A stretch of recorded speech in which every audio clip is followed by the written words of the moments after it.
જય ગિરનારી બાપુ. हाँ जी बोलो. એક પ્રશ્ન પૂછું? आप पूछो ने.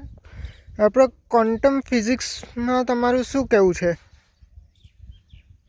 ક્વોન્ટમ ફિઝિક્સ એમાં એવું કેવું છે કે આપણે મેડિટેશન કરવી ને ધ્યાન, બરાબર, આપણે ધ્યાન કરવી, ધ્યાન તો નાસિકાના અગ્રભાગ ઉપર ધ્યાન કરવી ને, ખુલ્લી આંખે, જેવી રીતે આમ આપણે ખુલ્લી આંખે મેડિટેશન કરવી અહીંયા નાસિકાના અગ્રભાગ ઉપર,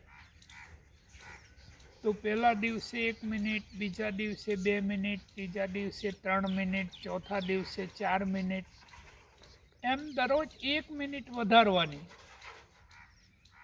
અને રોજ તમે 1 મિનિટ વધારો ને એટલે 16 મિનિટનું એક ડાયમેન્શન હોય.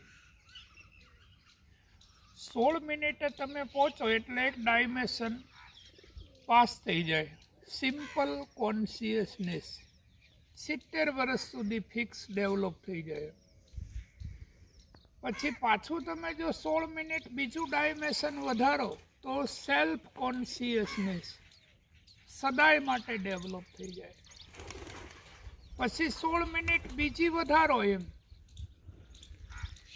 તો કોસ્મિક કોન્શિયસનેસ સદાય માટે ડેવલપ થઈ જાય.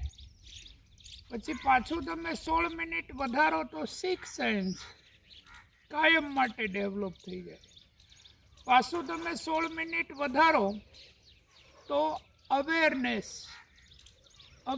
આજીવન સિદ્ધ થઈ જાય.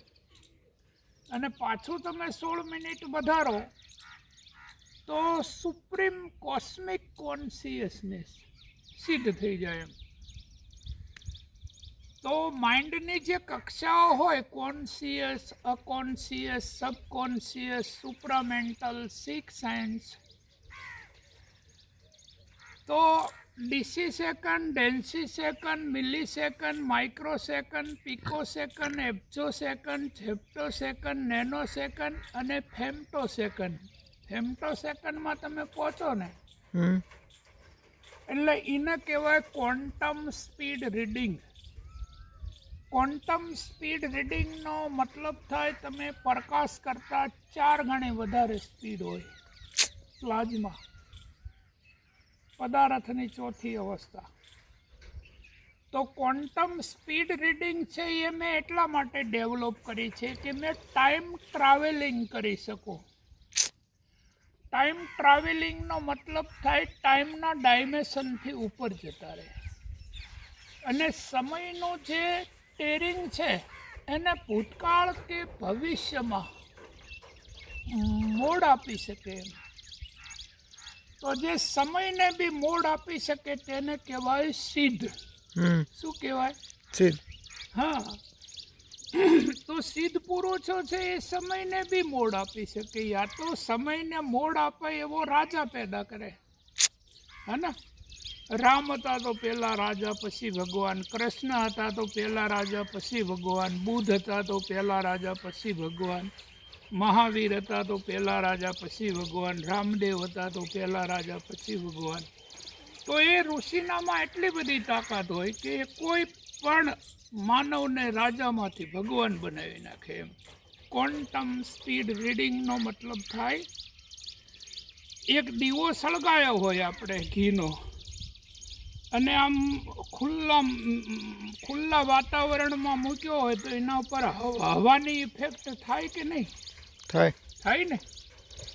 અને આપણે વીજળીનો ગોળો સળગાયો હોય તો કાંઈ ના થાય. હા, તો ક્વોન્ટમ સ્પીડ રીડિંગ છે એ સબકોન્શિયસ માઇન્ડ છે, તો એ સુરક્ષિત છે. અને કોન્શિયસ માઇન્ડ જ્યોતિના જેવું છે, એના પર બધી ઇફેક્ટ થાય, હવાની, પાણીની, પરમાણુઓની. પણ ક્વોન્ટમ ઉપર એવું ના થાય. એટલે ક્વોન્ટમ સ્પીડ રીડિંગ છે એ સબકોન્શિયસ માઇન્ડ છે, અને કોન્શિયસ માઇન્ડ છે એ સિમ્પલ છે.